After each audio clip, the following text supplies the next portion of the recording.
There's a moment that happens quietly, usually when you're alone. You've just finished something, maybe a project at work, maybe a conversation, maybe just a simple task you've done 1,000 times before. And instead of feeling relief or satisfaction, there's this voice that immediately whispers, "It could have been better." Not as celebration, not as motivation, but as condemnation. You replay every small mistake, every awkward pause, every detail that wasn't quite right. This is the invisible prison of perfectionism. It hides behind ambition, behind work ethic, behind the smile you wear when someone compliments you while your mind is already cataloguing everything you did wrong. Because to you, good isn't good enough. Excellence isn't excellent enough. And even when you reach the goal, the finish line moves backward, revealing new flaws you somehow missed before. Most people think perfectionism is about wanting things to be perfect. But that's not quite right. Perfectionism is about never being able to see yourself as enough, regardless of what you achieve. It's the exhausting loop of trying to earn worth through flawlessness, only to discover that worth can never be earned that way. Because the standard isn't external. It lives inside you, constantly raising the bar, constantly whispering that you're falling short. Let me show you where this begins. Often in childhood, in moments so subtle you might not even remember them. Maybe you brought home a test with 95% and your parent asked about the missing 5%, not with cruelty, maybe even with curiosity, but the message landed the same. Success was expected. Failure, even partial failure, required explanation. So you learned that love, attention, safety, these things weren't unconditional. They were performances you had to earn again and again. Or maybe it wasn't your parents at all. Maybe it was the classroom where the smart kids got praised and the struggling ones got ignored. Maybe it was siblings who seemed to do everything effortlessly while you had to work twice as hard for half the recognition. Maybe it was just the quiet observation that the world rewards certain people and overlooks others. And somewhere in your young mind, you made a decision. If I never make mistakes, I'll finally be enough.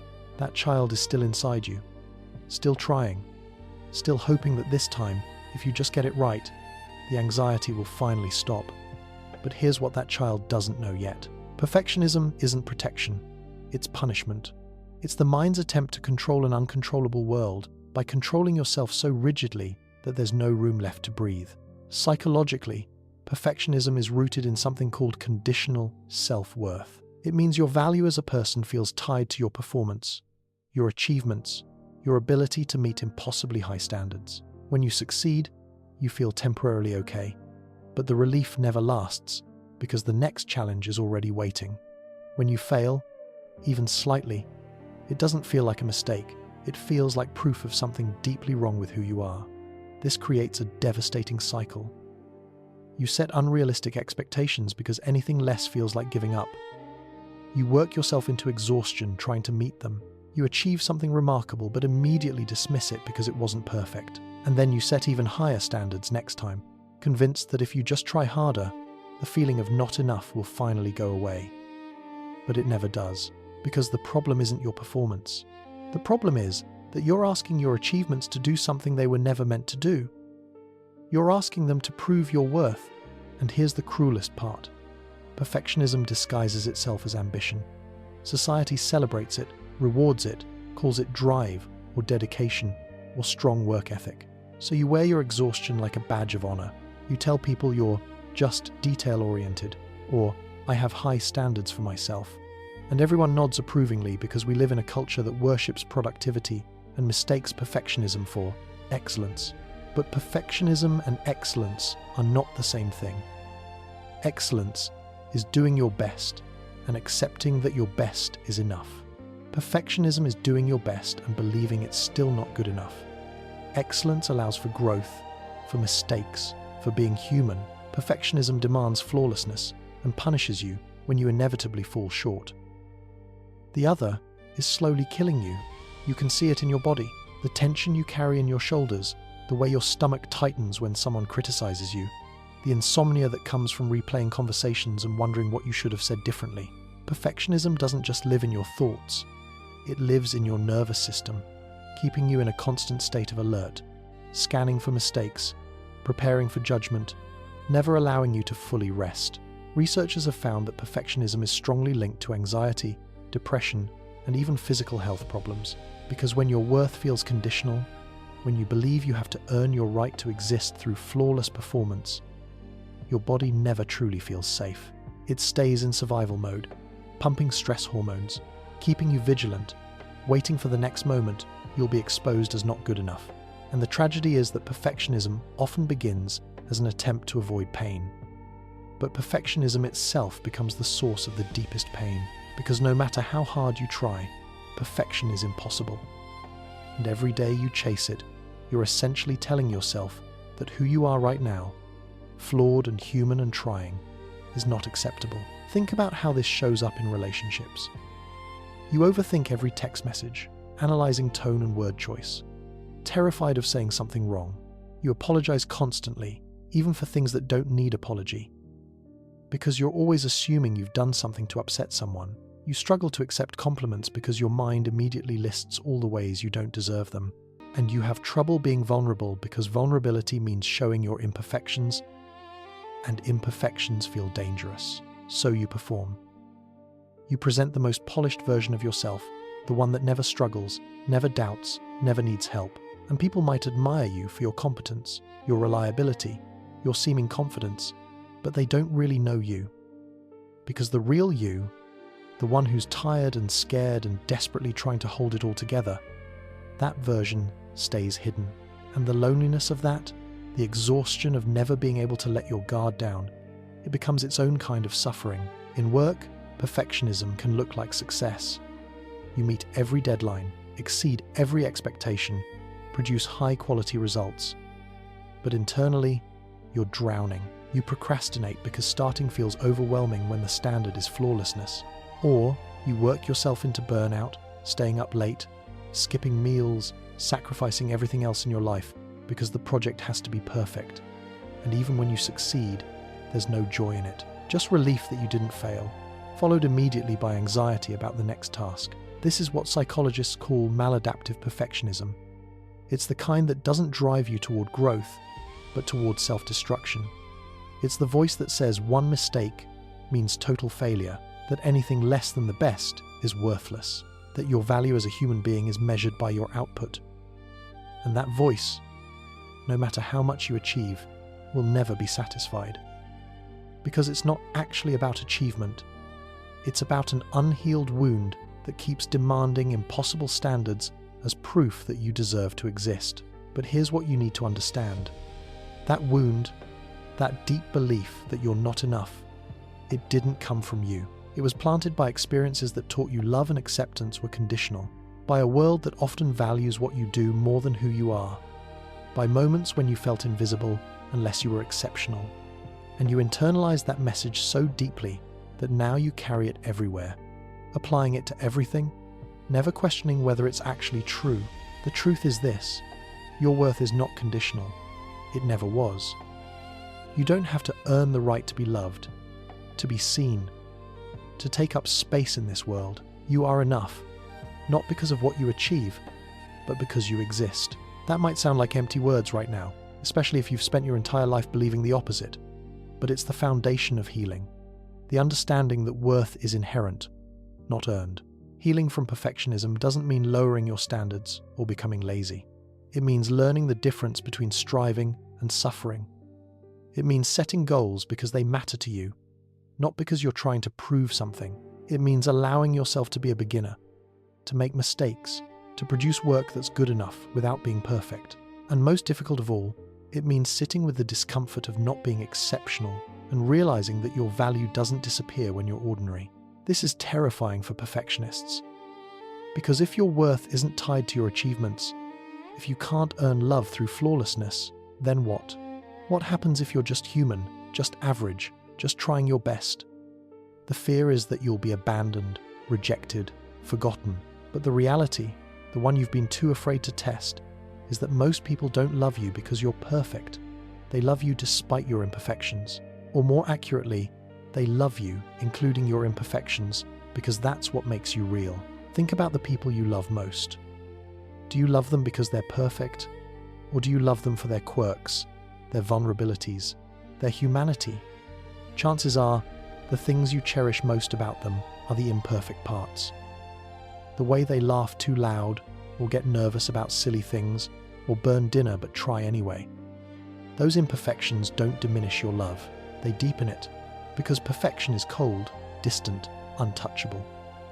So why do you demand from yourself what you would never demand from the people you love?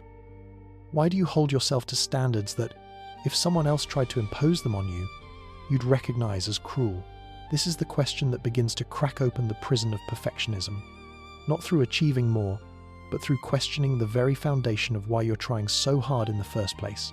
And slowly, painfully, you might begin to see it, that the voice demanding perfection isn't your voice. It's an echo of old fears, old wounds, old messages that were never true to begin with. It's the internalized critic that learned to speak in your parents' tone, your teacher's tone, society's tone. The real you, beneath all that pressure and performance, is just a person trying to be okay in a world that often feels unsafe. What would it be like to speak to yourself the way you'd speak to a frightened child? Not with demands or criticism, but with gentleness, with the understanding that you're doing your best, that your best is enough, that mistakes don't make you broken. This is the practice of self-compassion, and for perfectionists, it's revolutionary. Because perfectionism survives on self-judgment. The moment you start treating yourself with kindness, the whole system begins to collapse. It won't happen overnight. You'll still catch yourself spiraling into self-criticism, still feel that familiar anxiety when something isn't perfect. But each time you notice it, each time you gently redirect yourself back to compassion, you're rewiring your brain. You're teaching your nervous system that safety doesn't require perfection, that you can make mistakes and still be worthy. And gradually, something starts to shift. Tasks that used to paralyze you with fear of failure become manageable because the stakes feel lower. Relationships deepen because you're letting people see the real you, not just the polished version. Joy becomes possible again because you're not constantly monitoring yourself for flaws. You start to breathe more deeply, sleep more soundly, exist more fully. This doesn't mean you stop caring about quality or stop trying to do well. It means you stop equating your performance with your humanity. You can still work hard, still create beautiful things, still push yourself to grow, but now it comes from inspiration rather than desperation, from genuine desire rather than fear.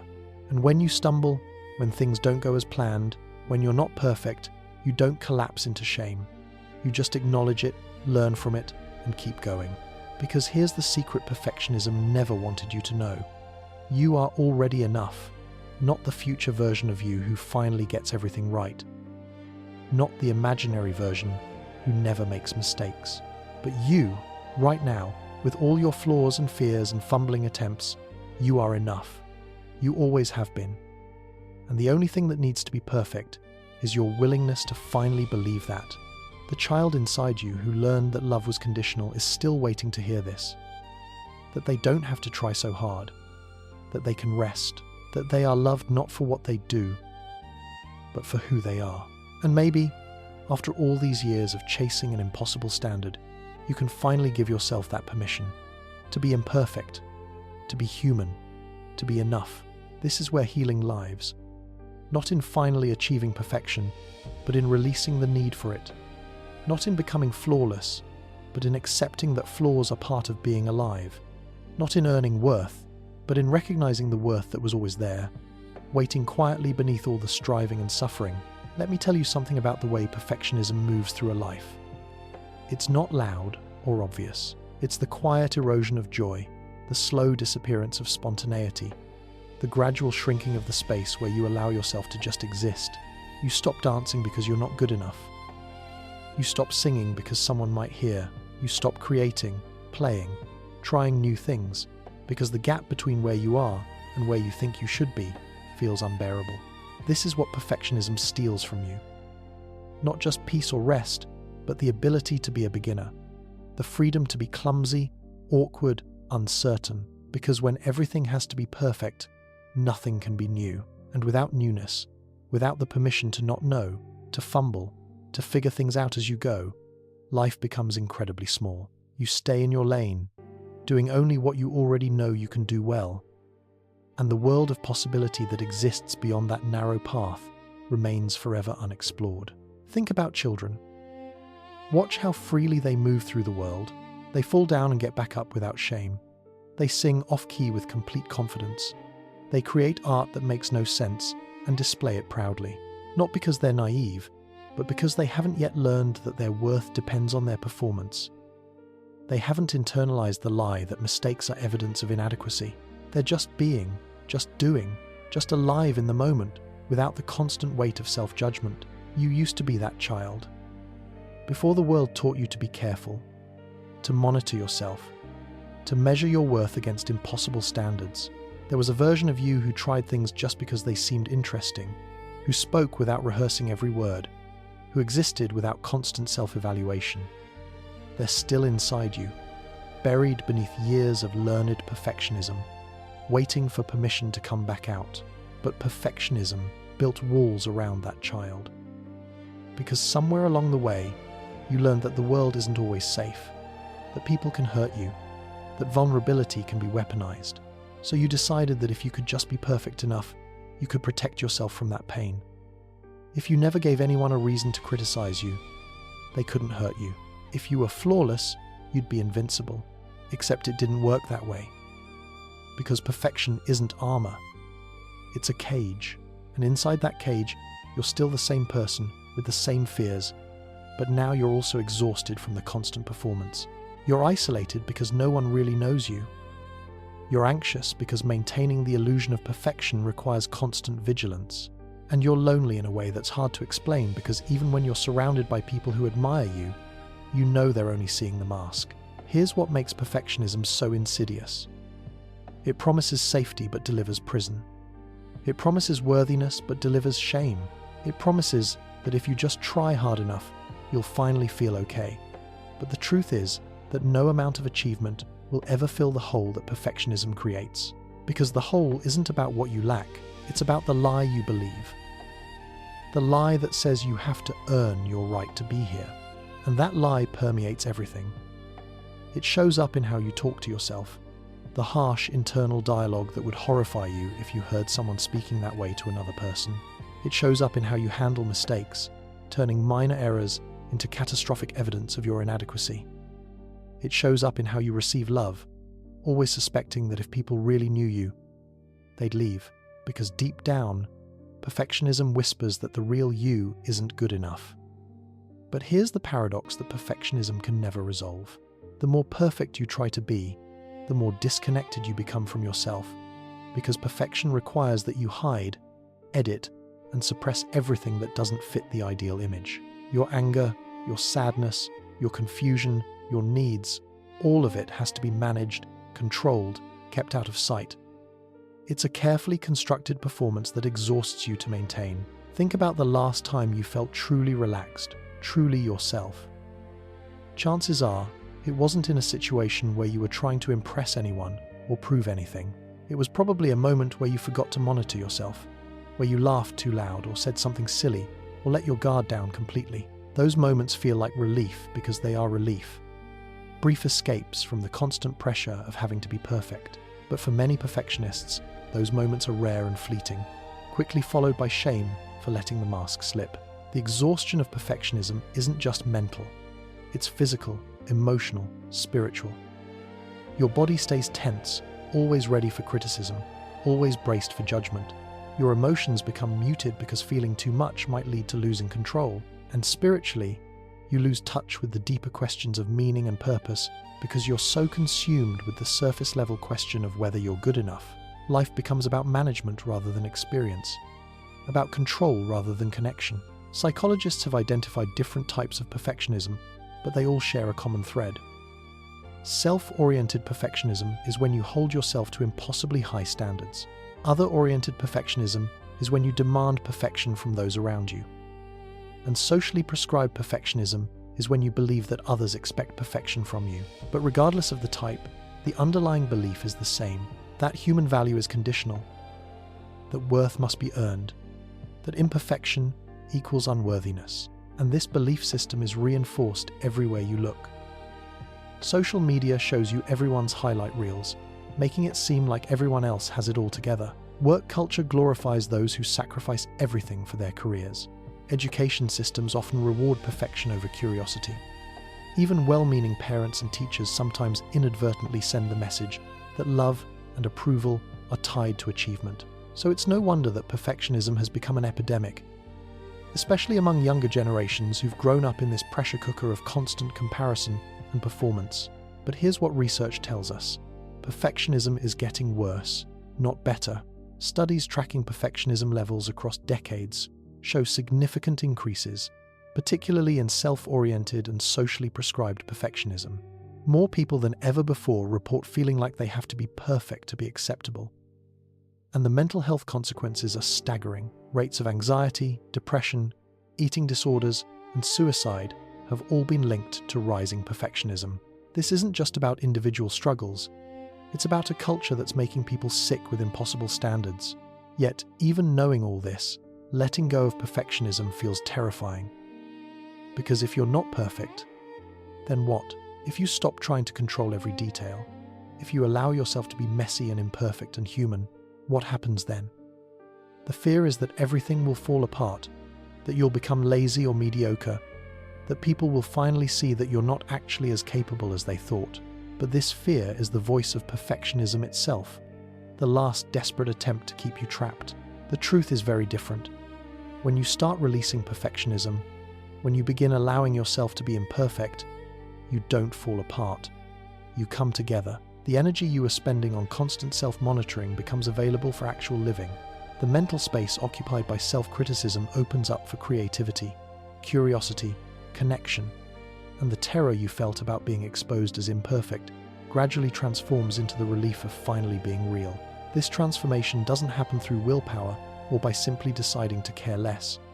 It happens through a slow, patient process of reparenting yourself, of learning to speak to yourself with the kindness you deserved as a child but may not have received, of catching yourself in moments of harsh self-judgment and consciously choosing a gentler response, of practicing self-compassion not as a one-time exercise but as a daily, moment-by-moment practice. Self-compassion researcher Kristen Neff identifies three components of self-compassion: self-kindness instead of self-judgment, common humanity instead of isolation, and mindfulness instead of over-identification with difficult emotions. For perfectionists, all three are revolutionary. Self-kindness means treating yourself with the same care you'd offer a good friend. Common humanity means recognizing that imperfection and struggle are part of being human, not evidence that you're uniquely flawed. And mindfulness means observing your thoughts and feelings without getting completely lost in them. But even understanding these concepts intellectually doesn't automatically translate into being able to practice them, because perfectionism has deep roots, often reaching back to early childhood experiences that shaped how you see yourself. Maybe you grew up in a home where love felt conditional, where affection was granted for achievements but withdrawn for mistakes. Maybe you experienced trauma and learned that control, even the impossible control of being perfect, felt safer than vulnerability. Maybe you were praised so much for being the good kid, the smart kid, the responsible one, that your entire identity became wrapped up in that role. Whatever the origin, the work of healing isn't about analyzing the past endlessly. It's about recognizing how those early experiences created patterns that no longer serve you, and then consciously, patiently, creating new patterns. It's about noticing when you're speaking to yourself in your critical parent's voice and choosing instead to speak in the voice of the parent you needed. It's about catching yourself setting impossible standards and gently lowering them to something actually achievable. It's about celebrating small victories instead of dismissing them and moving immediately to the next challenge. And it's about grieving, because letting go of perfectionism means grieving the fantasy that if you were just good enough, everything would be okay. It means grieving the time you lost to constant striving and self-criticism. It means grieving the relationships you kept at arm's length because you were too afraid to be vulnerable. This grief is real and necessary. You can't heal what you don't acknowledge, and you can't move forward while still clinging to the false promise that perfection will save you. There will be moments in this process where it feels like you're regressing, where the old patterns resurface with full force. You'll catch yourself spiraling into self-criticism after a minor mistake, or you'll find yourself unable to start a project because the fear of imperfection feels overwhelming. They're just the reality of healing from something that's been with you for so long. The difference now is that you can recognize what's happening and choose a different response, even if that response is simply acknowledging the struggle with kindness. Some days, self-compassion will feel natural and easy. Other days, it will feel impossible, like you're lying to yourself or letting yourself off the hook for genuine mistakes. This is normal. Perfectionism doesn't release its grip quietly. It fights back with every tool it has, trying to convince you that you need it, that without it you'll fail, that self-compassion is just laziness in disguise. But each time you choose compassion anyway, each time you treat yourself with gentleness even when it feels wrong, you're rewiring decades of conditioning. Think about what becomes possible when you're no longer controlled by perfectionism. You can try new things without needing to be immediately good at them. You can have conversations without rehearsing every word. You can create art, write, build, explore, purely for the joy of it rather than the outcome. You can rest without guilt. You can make mistakes without your world collapsing. You can ask for help without feeling weak. You can be loved not despite your imperfections but with them, as a whole person rather than a carefully curated performance. This is what freedom looks like. Not the absence of standards or the abandonment of growth, but the ability to pursue excellence without tying your worth to the outcome. It's working hard on things that matter to you, because they matter, not because you're trying to prove something. It's setting boundaries and saying no without guilt, because you understand that you can't do everything perfectly, so you'd rather do fewer things well and with presence. It's being gentle with yourself on the days when everything feels hard, because you know that struggling doesn't mean you're failing at life. And maybe most importantly, it's building genuine connections with people who see you, really see you, in all your messy humanity, and love you not despite it but because of it. Because the version of you that's trying so hard to be perfect is exhausted and lonely. But the version of you that's willing to be real, vulnerable, imperfect, that version can actually connect. That version can be known. That version can experience the kind of love that doesn't feel conditional or fragile, but solid and true. The people who will love the real you aren't looking for perfection. They're looking for authenticity. They want someone who's present, not distracted by constant self-monitoring. Someone who can laugh at themselves when things go wrong. Someone who admits when they don't have all the answers. Someone who's willing to be seen in their struggles, not just their successes. These are the connections that nourish your soul, and they're impossible to build while you're hiding behind the mask of perfectionism. So the question isn't whether you can let go of perfectionism. The question is whether you're ready to. Because letting go means facing the fear that's been driving you all this time. The fear that you're not enough. The fear that without your achievements, you're nothing. The fear that if people really knew you, they'd leave. These fears feel enormous, but they're just that, fears, not facts, not truth, just old beliefs that were planted long ago and have been growing unchallenged ever since. What if those beliefs are wrong? What if your worth isn't something you have to earn? What if you've always been enough? Even in your worst moments, even in your biggest failures, even when you felt most inadequate. What if the only thing standing between you and peace is the willingness to believe that maybe, just maybe, you don't have to be perfect to deserve love? This is the invitation that healing offers, not to become someone different, but to come home to who you've always been beneath the performance. To remember that before you learned to tie your worth to your achievements, you were just a child who existed freely, who made mistakes without shame, who loved and was loved simply for being alive. That child is still in there, waiting, and they don't need you to be perfect. They just need you to finally, at long last, be kind. And maybe that's the most perfect thing of all. The realization that you were never broken. You were just trying to fix something that didn't need fixing. You were just trying to earn something that was already yours. And now, finally, you can stop running. You can stop performing. You can stop demanding the impossible from yourself. You can just be. Imperfect. Flawed. Human. And finally, beautifully, enough.